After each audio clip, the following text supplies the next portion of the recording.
45년 전에 1976년 6월 6일 이곳에 하나님의 거룩한 성전이 시작될 수 있도록 도우신 하나님, 45년 동안 지켜주신 하나님이 오늘 같은 날 우리에게 45주년 기념 예배를 드릴 수 있도록 인도하여 주시니 감사함을 드립니다.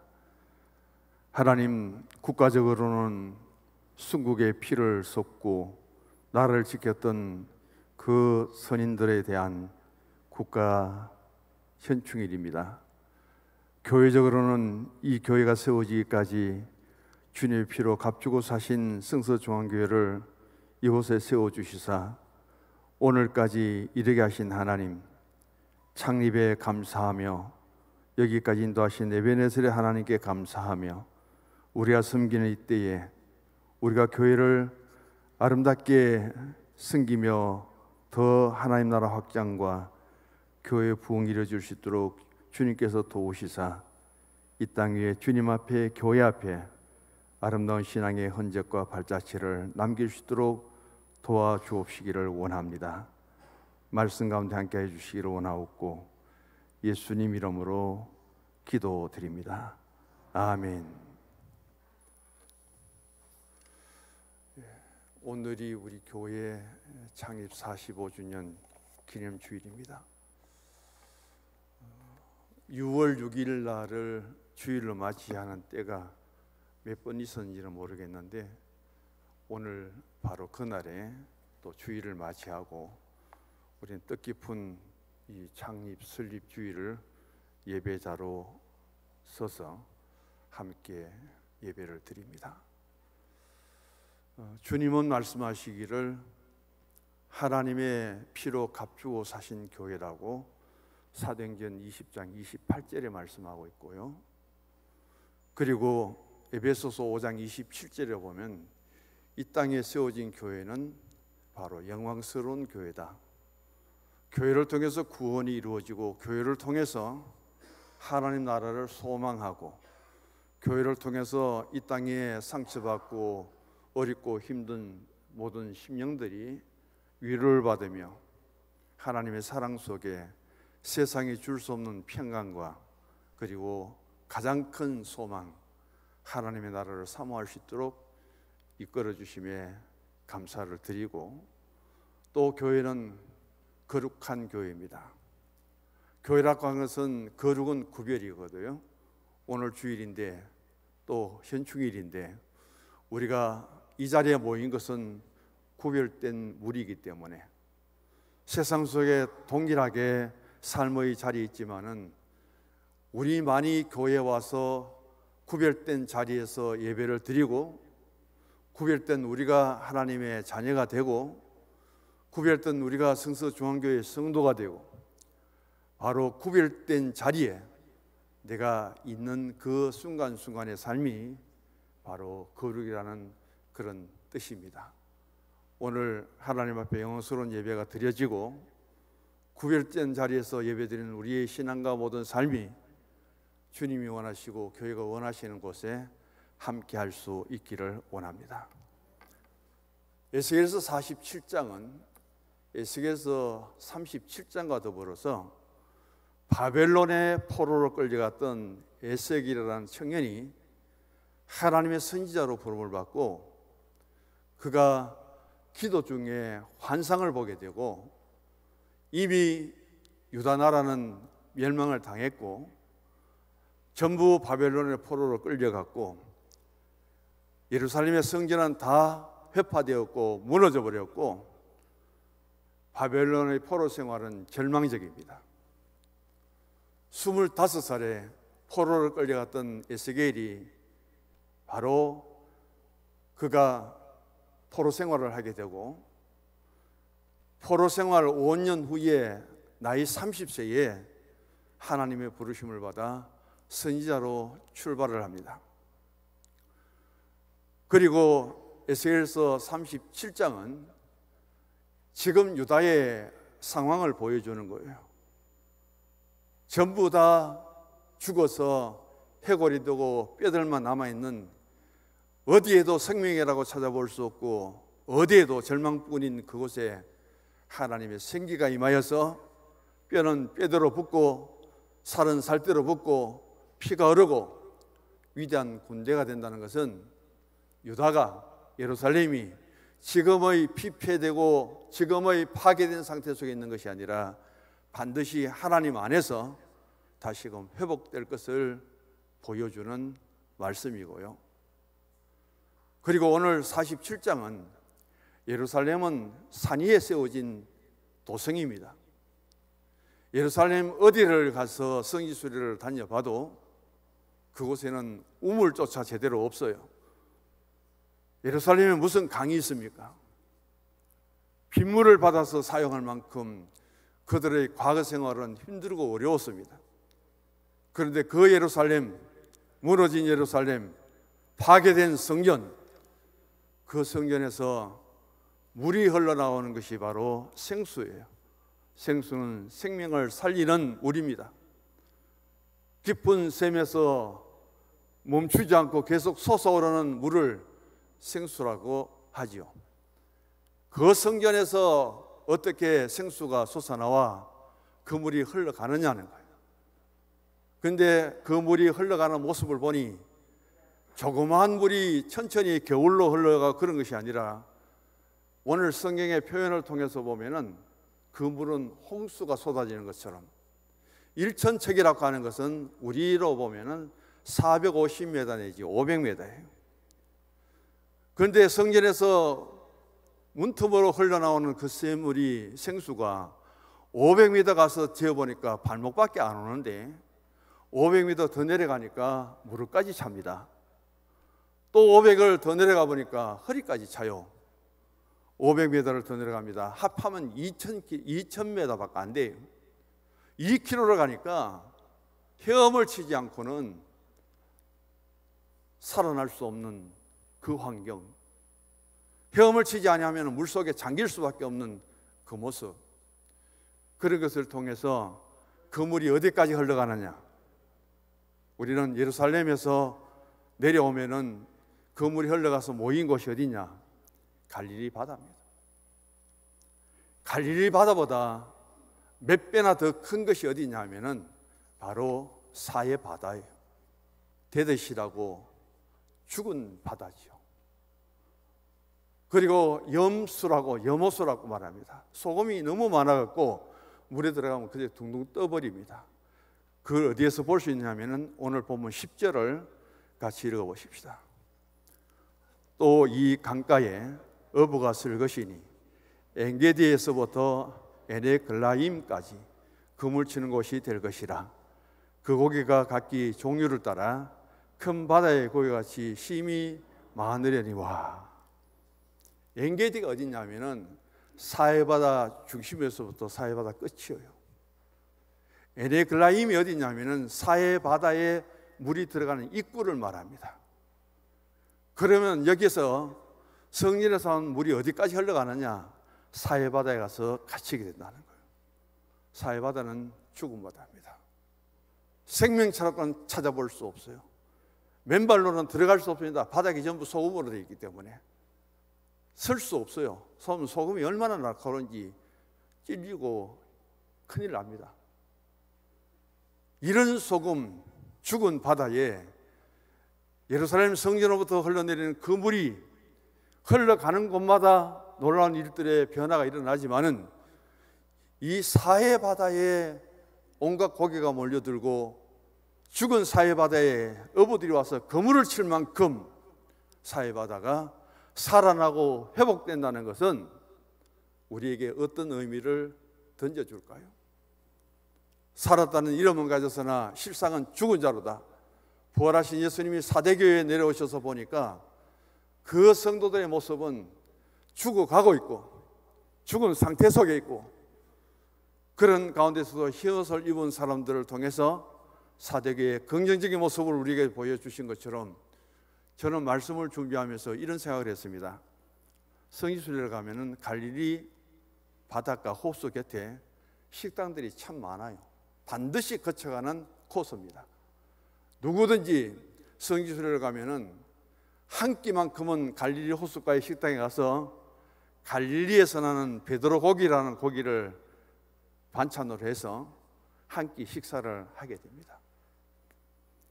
그 갈릴리 바다보다 몇 배나 더 큰 사해 바다에 온갖 고기가 살아서 어부들이 그물을 쳐고 밤낮없이 고기를 잡아낸다면 오늘의 이스라엘이 얼마나 달라질까요? 지금으로서는 상상이 안 되는 일이에요. 갈릴리 그 바다에서 잡은 고기만 해도 그 여행객들에게, 순례객들에게 전부 대접할 만큼 많이 잡히는데, 한 마리 살아있는 생명이 하나도 없는 사해 바다에 오늘의 말씀처럼 그 예루살렘 성전에서 흘러가는 그 물이 차서 죽은 바다가 살아나고 없던 고기가 몰려오고 없던 어부가 생겨나고 그 물을 날마다 치고 고기가 잡히는 그 현상을 에스겔 30세에 그 부름을 받은 에스겔에게 환상을 보여주므로 지금의 바벨론 포로 생활에 모두가 얽매여 있고 고통과 어려움 속에 있지만은 이 유다 나라 하나님의 백성들이 죽은 사해가 바다가 살아나고 온갖 물고기가 모여드는 것처럼 어부가 그물을 치는 것처럼 그런 날이 반드시 유다에 이스라엘에 있게 될 것이다. 그 소망을 에스겔이 우리에게 던져주시는 말씀이 오늘 47장 본문의 내용입니다. 지금으로부터 2600년 전이죠. 이스라엘이 왜 바벨론의 멸망을 당했느냐? 이미 북왕국 이스라엘이 아수르에게 멸망을 당하면서 본을 보여주었습니다.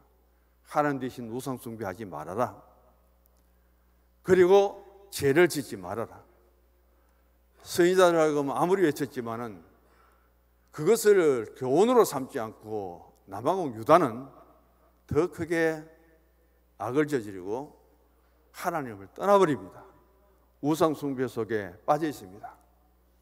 하나님은 우리의 하나님이고 우리는 하나님의 백성이라는 선민 사상을 가장 강조했던 유다가 그런 가운데에 처할 때 약속을 누가 어겼느냐? 유다가 어긴 거예요.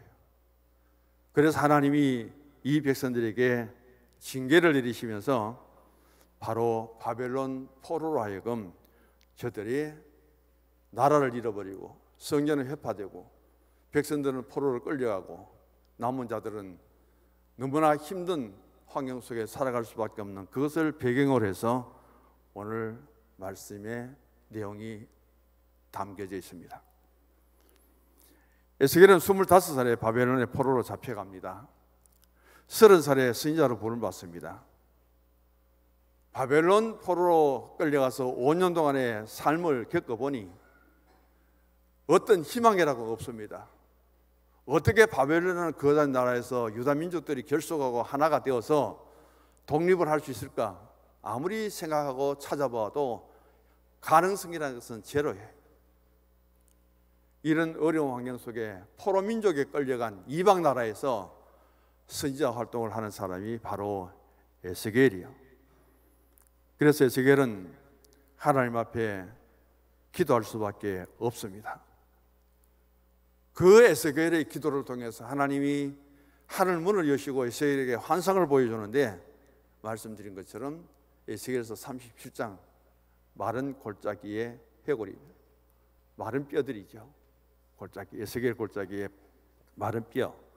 그 다음 오늘 40장은 성전에서 흘러내리는 강물의 환상을 보여줍니다.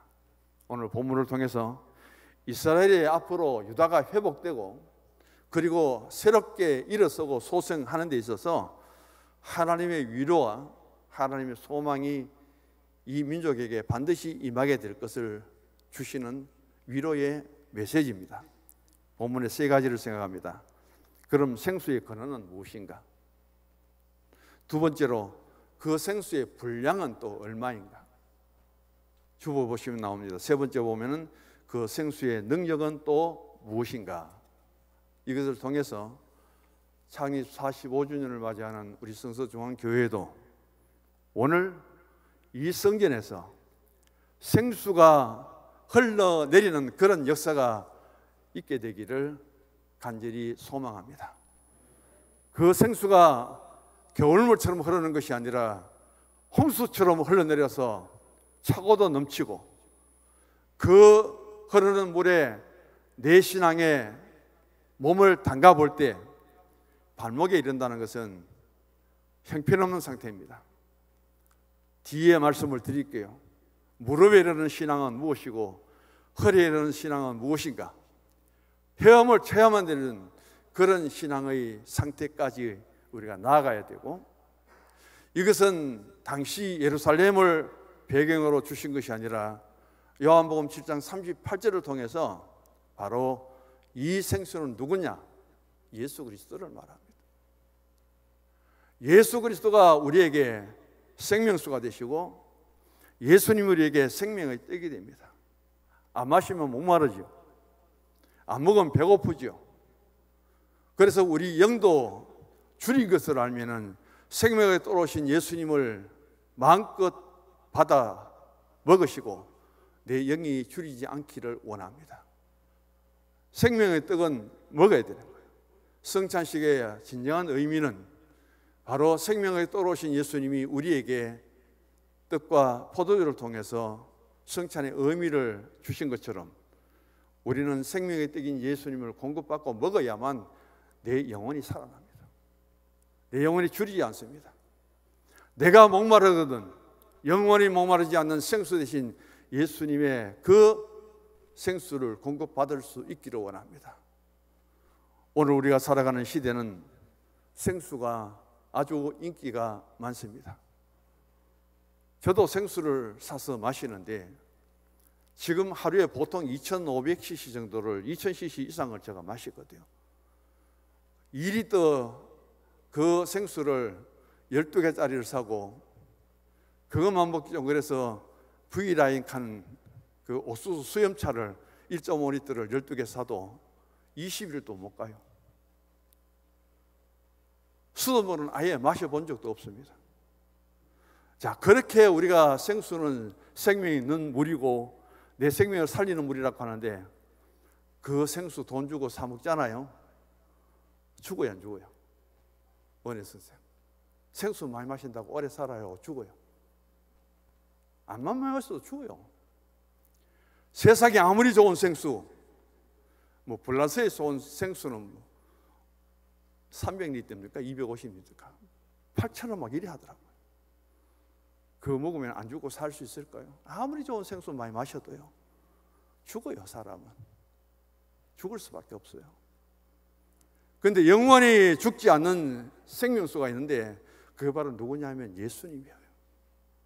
그 예수님을 오늘 우리에게 보여드리기 위해서, 설명하기 위해서 에스겔을 통해서 에스겔 그 성전에서부터 흘러내리는 물을 통해서 이 사해 죽음 바다가 회복되는 역사가 일어나는 것은 바로 우리에게 영원한 생명 되신 예수님을 통해서 사해뿐 아니라 오늘 전 세계 모든 민족들이 생명 되신 예수님을 맞아들이고 목마르지 않는 상태 속에 생명의 뜻인 예수님을 공급받아 내 영이 줄이지 않는 상태 속에 구원받고 하나님의 백성들이 영원히 사는 그 모습들이 얼마나 많습니까?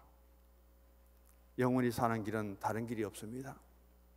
좋은 생수 값주고 비싸게 사 먹고 마셔도 우리는 죽을 수밖에 없는 생명인데 예수 그리스도의 값없이 와서 먹고 마시라는 주님 말씀 따라 우리 영원히 살기 위해서 영생의 삶을 누리는 우리에게 더 필요한 예수님을 날마다 가까이 하셔서 내 영이 줄이기 전에 먹으시기 바라고 내 영이 목마르기 전에 마음껏 마실 수 있기를 원합니다. 오늘 우리에게 있어서 말씀 1절로 들어가 봅니다. 47장 1절 같이 읽어봅니다. 그가 나를 데리고 성전 문에 이르시니 성전의 앞면이 동쪽을 향하였는데 그 문지방 밑에서 물이 나와 동쪽으로 흐르다가 성전 오른쪽 제단 남쪽으로 흘러내리더라. 2절도 마찬가지입니다. 이 뜻은 뭐냐면은 성전 문지방 밑에서 물이 흘러내려서 그 물이 성전을 한 바퀴 돈다는 거예요. 성전을 한 바퀴 돌고는 그 흘러나온 물이 같이 모입니다. 그리고 그 물이 이제 밑으로 흘러내리죠. 여기에서 전이라는 것은 전우편, 전남편 뭐 그런 단어가 나오잖아요. 바로 문자적으로는 예루살렘 성전을 의미합니다. 왜냐하면 당시에 에스겔이 부름받았던 때는 바벨론 포로 기간이에요. 그리고 바벨론 포로가 되기 전에 예루살렘은 파괴되고 예루살렘은 성전은 불타버립니다. 유다 백성들은 전부 바벨론 포로로 끌려갑니다. 그런 파괴되고 불타버린 성전에서부터 문지방의 터에서부터 생수가 솟아나오는 거예요. 그 생수가 솟아나와서는 강을 이룬다는 말씀입니다. 그 성전 주변을 한 바퀴 도는 생수가 흘러내려서 요단강을 거쳐서 갈릴리로 들어갑니다. 근데 그 물이 마지막 경착지가 어디냐? 바로 사해바다지요. 사해바다를 설명하는 것은 바로 오늘 본문 10절에 에네글라임과 엔게디라는 단어를 통해서 사해로 들어가는 그 입구에 가장 가까운 데가 여기 나오는 에네글라임이고요. 엔게디 광야, 엔게디 골짜기 전체가 결국은 사해바다 끝입니다. 그래서 사해바다에 들어갔는데 문제는 뭐냐면은 사해바다 주변은 전부 사막이에요. 성지순례를 가보면 참 신기하거든요. 그 풀 한 폭이 나무 하나 없는 언덕과 산이 100m, 200m가 있다고요. 근데 그게 안 무너져요. 사해 동굴에 가보면 전부 흙입니다. 근데 그 흙이 안 무너져요. 왜 안 무너지냐면 비가 안 오니까 안 무너져요. 우리나라 태풍 한번 몰아치면 다 무너져요.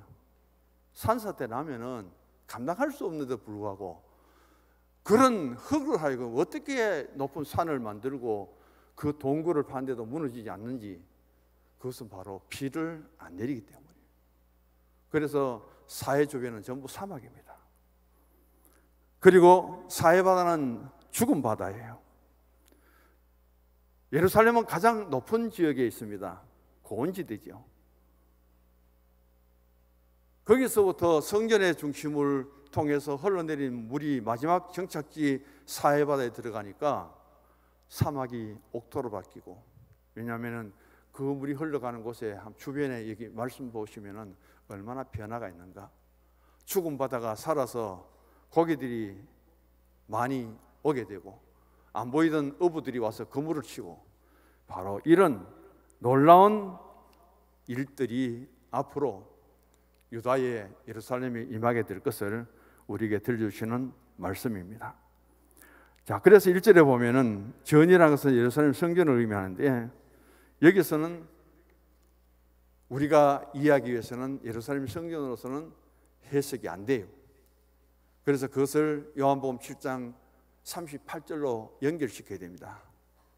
요한복음 7장 38절, 나를 믿는 자는 성경의 이름과 같이 그 배에서 생수의 강이 흘러내리라. 생수가 넘쳐나오는 전이 어디냐? 에스겔서 47장에 성전에서부터 흘러내리는 생수를 설명하려고 하면은 요한복음으로 가야 되는데, 이것을 누가 설명했느냐 하면은 예수님이 설명합니다. 예수님이 지금 해답을 내려주어요. 그래서 에스겔서 47장에 이 생수에 대한 답은 예수님이 스스로 내리시고 요한복음 7장에서 우리가 그 의미를 보게 됩니다. 정확하게 말하면은 예수의 십자가를 통해서 생수가 흘러나오고, 오늘 보면 1절 하반절에 제단이라는 단어는 바로 뭐냐면은 제사를 지내는 곳인데, 우리의 가장 큰 산제사는, 우리가 드리는 예배도 산제사죠. 기독교에서 가장 큰 산제사는 갈보리 언덕에서, 골고다 언덕에서 십자가를 지시고 예수님이 피와 물과 그 온몸이 찢기시면서 흘리신 그 제단이 가장 위대한 제단입니다. 세상의 어떤 제단보다도 골고다 예수님의 십자가에 달리셔서 대속의 죽음이 없다면 기독교는 존재할 수가 없어요. 우리의 죄가 용서받을 수 있는 길은 없습니다. 우리가 하나님의 자녀 될 수 있는 길도 없어요. 어떤 신앙의 재단, 어떤 교회의 재단과도 비교될 수 없는 가장 위대한 재단은 골고다 언덕의 예수님의 십자가의 재단입니다. 바로 이스라엘에는 예루살렘 재단을 의미하지 말고 그게 예수님께로 옮겨져서 예수님의 십자가의 대속의 죽음, 그 재단을 우리가 바라볼 수 있기를 원합니다. 그 예수님을 통해서 우리 생명은 다시 살아납니다. 그 예수님을 통해서 우리의 영은 줄이지 않고요, 생수 되신 예수님을 통해서 우리 영은 목마르지 않고 오늘도 그 주님 앞에 감사할 수 있고 찬송할 수 있고 그렇게 믿음으로 살아갑니다. 가장 아름다운 생명을 살리는 제단은, 그리고 목마르지 않도록 우리에게 생수를 공급하는 제단은 바로 십자가다. 십자가의 제단이다. 모든 것은 십자가를 통해서 우리에게 연결될 수 있어야 됩니다. 주님의 십자가의 은혜, 주님의 십자가의 사랑, 주님의 십자가를 생각할 때마다 감사할 수밖에 없고, 주님의 십자가의 은혜를 생각할 때마다 우리는 감사할 수밖에 없죠. 더 늘어갑니다. 생수는 무엇을 말할까요? 성령을 말합니다. 요한복음 7장 38절을 같이 읽어보십시다.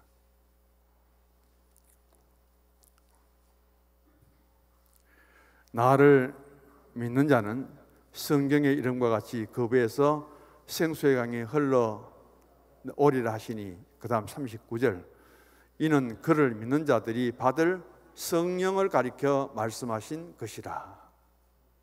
생수는 또 성령입니다. 그래서 성령 충만하게 받아도 우리의 심령은, 우리의 영은 목마르지 않습니다. 십자가에서 우리 죄를 대속해 주시고 죄의 값을 지불하신 그 예수님이 사흘 만에 부활하시잖아요.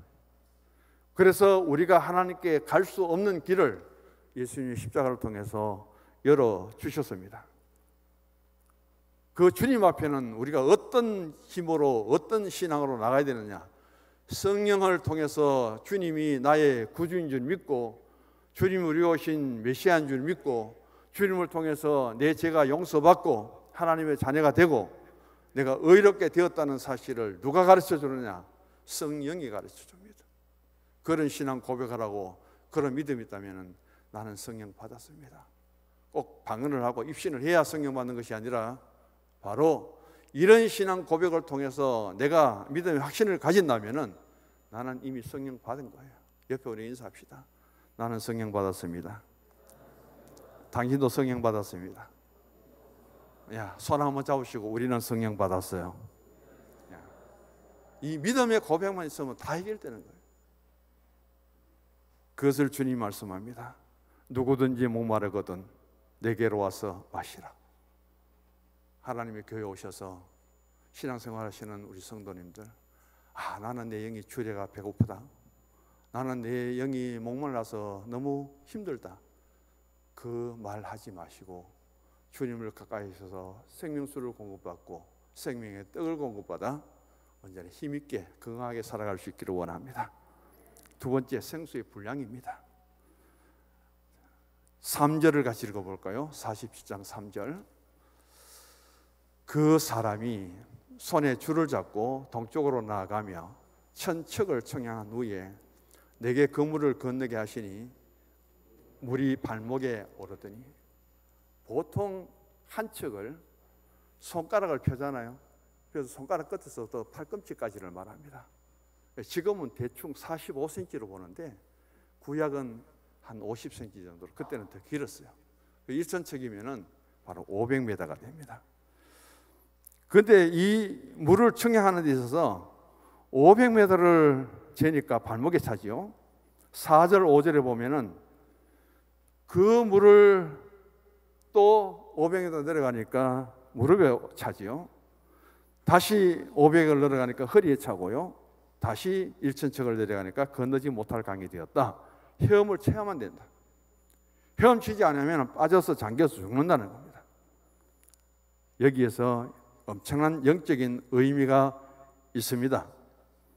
성전에서부터 시작된 생수가 우리 발목만 잠깐 적시는, 스쳐 지나가는, 주일이면 교회 문턱만 밟고 지나가는 그런 신앙이 아니라 성령의 충만해서, 믿음의 충만해서 하나님 교회에 감사와 기쁨이 춤출 수 있을 만큼, 헤엄칠 수 있을 만큼 그런 평안을 노래하고 그런 신앙으로 가득 찬 가운데 우리가 돌아간다면, 주님 앞에 선다면 주일만큼은 마음이 상하지 않아야 되죠. 주일만큼은 악한 말 하지 말아야 되죠. 주일만큼은 남에게 상처되는 말 하지 말아야 되죠. 주일만큼은 남에게 보기 싫은 행동들을 하지 말아야 되죠. 그것을 우리가 영적으로 다시 한번 생각해 봐야 됩니다. 그 물이 2km를 내려가면 헤엄치지 않고는 안 된다, 건너가지 못한다는 것은 누구든지 성령이라는 것은, 누구든지 믿음이라는 것은, 누구든지 은혜라는 것은 헤엄칠 수 있을 만큼 받을 수 있다는 뜻이에요. 모두가 은혜를 받고 모두가 신앙이 충만해서 헤엄칠 수 있을 만큼 그런 신앙으로 하나님을 섬기고 교회를 섬겨야 되는데, 발목에, 무릎에, 허리에 차는 신앙으로는 안 된다는 거예요. 그것을 우리에게 말씀하고 있습니다. 여기서 신앙 수준을 한번 말씀드릴게요. 발목까지 잠긴 성도는 초보 신앙입니다. 교회 다니는 수준이다. 무릎까지 잠긴 성도는 교회는 다니지만 훈련되지 못하였고 교회 일에 일절 참여하지 않습니다. 교회 출석하는 것만으로 최고예요. 출석하는 것만으로도 10번, 100번 고맙고 감사해야 될 사람들이 바로 무릎에 차는 성도의 신앙입니다. 허리에 잠긴 성도는 그래도 배워요. 봉사할 것도 합니다. 그리고 교회가 뭔지, 복음이 뭔지, 섬김이 무엇인지 그런 것 정도를 알 줄 아는 거예요. 그리고 신앙생활에 대해서 나는 믿음이 나름대로 있다, 내 믿음만큼은 내가 지킨다 하는 그런 신앙의 긍지를 가진 사람이라고 보게 됩니다. 더 중요한 것은 헤엄치지 않으면 안 될 만큼 완전히 잠기는 단계가 필요하다. 그래서 내가 살아가면서 육체의 소욕과 정욕은 십자가에 못 박아버리고 나는 죽고 예수님이 살아가는 그 신앙을 고백하면서 그 삶을 보여주는 것이 바로 헤엄치는 신앙이다. 그만큼 은혜를 받으라는 거예요. 내 힘으로 살아가는 것이 아니에요. 발목, 그리고 무릎, 허리는 얼마든지 내 힘으로 건너갈 수 있습니다. 근데 물이 차면은 그것으로 되는 것이 아니라 헤엄을 쳐야 되는 거예요. 내 발이 땅에 닿으면은 잠겨버려요. 죽어요. 그래서 내 발이 땅에 닿지 않고 헤엄치면서 그만한 영적인 공간을 넓히고 살아가는 신앙이 되어야 된다는 겁니다. 신앙의 깊이가 낮을수록 유혹에 빠지기 쉽습니다. 신앙의 깊이가 깊을수록 은혜와 축복의 삶을 살아가게 됩니다. 예수를 나의 구주 삼고 성령과 피로써 거듭나니 이 세상에 내 영혼이 하늘의 영광 누리도다. 이것이 간증이죠. 이것이 바로 내가 부를 찬송입니다. 마지막 세 번째, 생수가 흘러내려가는 곳에 일어나는 일들입니다. 오늘 여기 8절 이하에 보면 전부 그 성경 말씀을 읽어봐야 되는데 시간이 없거든요. 세 가지로 말씀합니다. 첫째, 생수는 흘러가는 곳에 생명을 살리는 일이 일어납니다. 6절과 7절을 읽어보시고요. 그 다음 두 번째는 생수는 치료합니다. 8절을 읽어보시고 9절도 10절까지 연결됩니다. 그리고 생수는 열매를 맺게 합니다. 11절까지 보시면 될 거예요. 우리가 서론적으로 말씀을 드렸듯이 이 물이 흘러가는 것으로 하나의 강물이 이루는 것이 아니라 그 물이 흘러가는 곳에 생명이 살아납니다. 팔스단 지역입니다. 이 강물이 흘러가는 곳이 어디냐? 한국이 아니에요. 대구가 아니에요. 낙동강이 있고 금호강이 있는 곳이 아닙니다. 바로 팔레스타인이에요. 물이 흘러가는 곳이 없습니다. 흘러내리는 것이 요단강과 갈릴리를 거쳐서 사해로 들어가는 길밖에는 없어요. 그런 사막에 풀 한 폭이 나지 않는 그곳에, 나무 하나 없는 그곳에 생명수가 살아납니다. 풀이 돋아나고 나무가 무성하고 그런 일들이 일어나죠. 그래서 우리가 죄로 하여금 다 죽어야 되는데 예수님 십자가의 대속을 통해서 예수 생명이 우리에게 들어오므로 우리의 심령과 우리의 삶은 새로워지고 예수 안에서 얻은 그 생명을 세상 속에 누리면서 아름답게 살아갈 수 있기를 원합니다. 그럼 두째 보면은 치료하지요. 8절, 9절, 10절을 쭉 보시면은 죽어있는 바다입니다. 생물이 살지 않는 바다입니다. 여기에 보면은 소성함이라는 것이 나오는데 영어의 heal이라는 단어를 씁니다. 여기 우리말은 소성함을 얻는다 했는데 영어에서는 치료함을 받는다는 뜻입니다. 그래서 모든 아프고 고통스럽고 회복될 수 없는 것이 하나님의 치료를 통해서 고침을 받고 그렇게 흘러가는 물은 살아있는 물이 되어서 주변에는 나무 풀이 자라나고 그리고 바다에는 고기가 그렇게 많이 몰려들고 바로 어떤 교회가 되느냐 성서중앙교회가 생명을 살리는 교회가 되시고 하나님이 교회에 오셔서 진정한 신앙을 통해서 치유되시는 여호와라파신 하나님을 통해서 육신적으로도 영적으로도 정신적으로도 모든 병을 치료받을 수 있는 역사가 일어나기를 원합니다. 그리고 마지막에 보면은 생수는 열매를 맺게 합니다. 시르과나무 열매를 봅니다. 오늘 11절 말씀 보면은 하나님의 성전에 흘러나오기 한 생수가 큰 강이 되어 흘러가고 생물이 살아나고 고기가 많아지고 시르과나무가 자라고 나무잎이 시들지 않고 성령의 강물이 흘러 들어가면은 치료만 이루어질 것이 아니라 번성도 이루어지고 부흥도 이루어집니다. 오늘 성서중앙교회 창립 45주년 이 땅에 45년에 세운 교회가 오늘의 역사까지 이어지면서 이때 우리가 섬길 때 이 성서중앙교회가 다시금 교회로서 회복이 이루어지기를 원합니다. 그리고 이 교회에 정말 살아있는 생명수를 생명의 떡을 공급받아 살아있는 생명으로 영생을 누릴 뿐 아니라 그 삶의 모습을 교회의 성도들에게 보여주고 하나님께 드릴 수 있는 우리의 신앙의 결단이 될 수 있기를 원합니다. 옆에 우리 인사합니다. 생수가 넘치는 삶을 삽시다. 생명을 살리는 삶을 삽시다. 할렐루야. 하나님 설립 45주년 성서중앙교회 소망이 있다면 비전이 있다면 아버지 하나님 예루살렘이 파괴되고 유다는 멸망을 당하고 성전은 불타버리고 백성들은 바벨론 포로로 끌려가고 희망이라고는 찾아볼 수 없고 절망뿐입니다.